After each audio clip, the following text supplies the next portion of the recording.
คุณพระพุทธพระธรรมพระสงฆ์โดยความเคารพครูบาอาจารย์ทุกองค์ขอเจริญพรออกตุนญาติโยมพุทธศาสนิกชนทั้งหลายทั้งไก่แต่ไก่ที่เป็นญาติเป็นมิตรแต่ผู้หักผู้แพงที่ได้เข้ามาความพิธีทรงสการหรือว่ามาทรงดวงวิญญาณของปออกาผู้ไหว้ชนเนี่ยอันนึงก็เพื่อว่ามาให้กำลังใจและกับแบ่งเบาครอบครัวของจันทวงศ์ก็คือแม่อกกินนะเพราะว่ากำลังได้สูญเสียคนไปเป็นธรรมดาแต่สิ่งหมู่เฮาทั้งหลายก็เข้าใจกันว่าทุกอย่างคนเฮาเกิดมาเดียวมันก็ธรรมดาแต่มันตายแต่สิ่งที่มันบ่ธรรมดาก็คือทำให้หมู่เฮานี่เศร้าโศกแต่เสียใจแต่ถ้าหมู่เฮาได้พิจารณาทุกจริงทุกอย่างคืออย่างอนิจจาวัฏสังขารเกิดขึ้นแล้วยอมรับไปถ้าหากว่าหมู่เฮาได้คิดได้พิจารณาได้เห็นว่าความเกิดความแก่ได้ความเจ็บความตายมันเป็นธรรมดาจริงๆเนี่ยหมู่เฮาจะบ่มีความเศร้าโศกหรือเสียใจแต่สิ่งที่หมู่เฮาเสียใจโศกเศร้าหรือเสียใจกับสิ่งที่การสูญเสียไปยกตัวอย่างขันว่าเฮาบ่โศกเศร้าบ่เสียใจก็คือกันกับหมู่เฮาทั้งหลายมีครอบครัวอยู่นำกันแต่ผัวเมียตอนมันยังหักกันมันก็โอเคแต่ย่ามปากันมันไปเอาผัวใหม่เฮาก็บ่เครียดคันมันบ่ทันเกิดความกลัวนี่แล้วออกต้นญาติโยมทั้งหลายคือในมื้อนี้เมื่อเฮามาแล้วเฮามาจังได๋เพิ่นว่ามาเอาโหสิกรรมให้แก่กันด้วยกันหมู่เฮายังใช้ชีวิตอยู่ร่วมกันบางครั้งอาจจะได้ก้าวก่ายด้วยกายก็ดีด้วยวาจาก็ดีด้วยจิตใจก็ดีเหตุจังซั่นแล้วเมื่อเฮาจับถูกขึ้นก่อนสิว่างคิดในใจว่าอโหสิกรรมให้กับเรากายกัมมังวาจีกัมมังมโนกัมมังอโหสิกัมมังถ้าบ่ว่าจังซั่นก็โอ้ยแนวใดที่เคยได้ผ่านกันข่อยอโหสิให้เจ้าเด้อเจ้าอโหสิให้ข่อยเด้อบุญใดที่ข่อยเคยได้ไปเฮ็ดไปทำมาตั้งจิตอธิษฐานถึงคุณงามความดีถึงบุญใดที่ตัวเองเฮ็ดขอบุญนั้นให้นำเอารวมวิญญาณของพระโอกาให้ไปสู่สุคตินี่เพิ่นจังบอกว่าอาศัยอธิษฐานเอาส่วนบุญใดบุญที่ตัวเองเฮ็ดแล้วให้กับบุคคลอื่นนี่อยู่ในที่พระพุทธเจ้าเพิ่นได้บัญญัติไว้ เพิ่นจังบอกว่า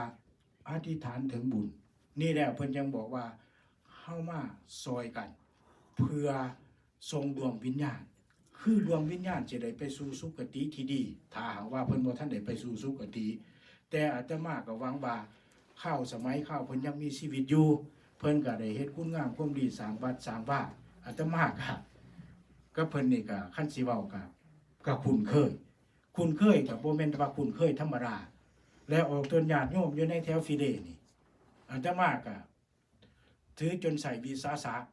ได้แนะนำเพื่ออยากให้ออกต้นญาติโยมทั้งหลายปฏิบัติไปในทางที่ถูกต้องและเขาก็เชื่อแต่อาตมาก็คิดว่าเพิ่นก็โชคดีในครอบครัวหลังจากที่มือเพิ่นจากไปครูบาอาจารย์ก็ได้ไปรับสังฆทานอยู่เฮือนทุกวัน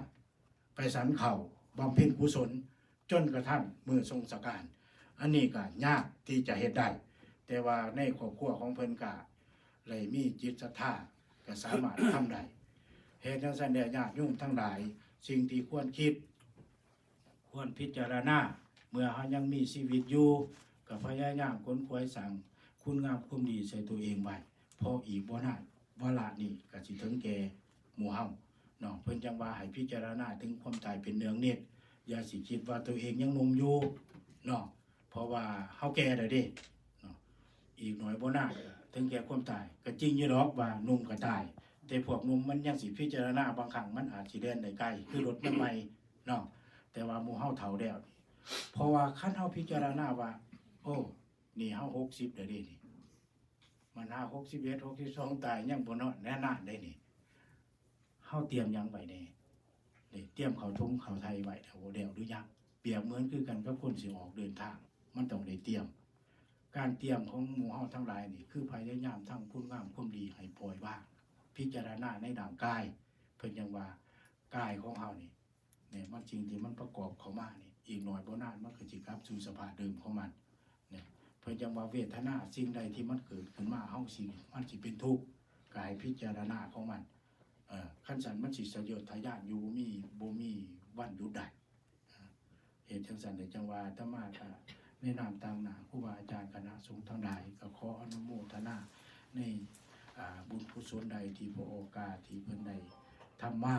แล้วก็ตลอดตั้งแต่ต้นญาติโยมที่ได้เข้ามาทั้งหลายที่ได้กินได้ทาน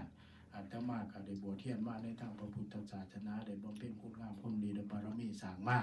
ขออานิสงส์ผลบุญนั้นจงนำเอาดวงวิญญาณของพระโอกาสไปสู่สุคติภพที่ดีขออนุโมทนาเจริญพรสาธุ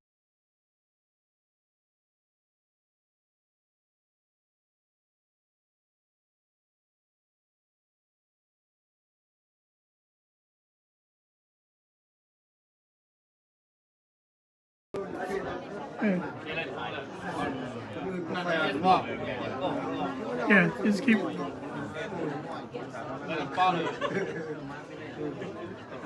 Hang on, just wait. Just make sure you're in front of them. ไปเลยอาจารย์ออกไปเลย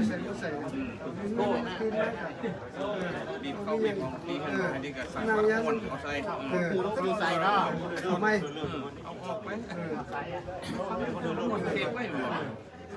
นางอะไรมาขึ้นบนกว่าไม่บอกน้ำเด้ออาจารย์โนราเด้อเป็นหู มันมือเปลี่ยน เอาไม่ออกมาหน้ามาข้างหน้าไม่ออกมาข้างหน้าไม่ออกถือดอกไม้มาข้างหน้าไม่ออกตัวที่ดอกไม้ไปใช้ไหนดอกไม้ตัวนั้นเนี่ยสันพาใช้พิ้วมา เอาไปเลยงานเงี้ยงานเลย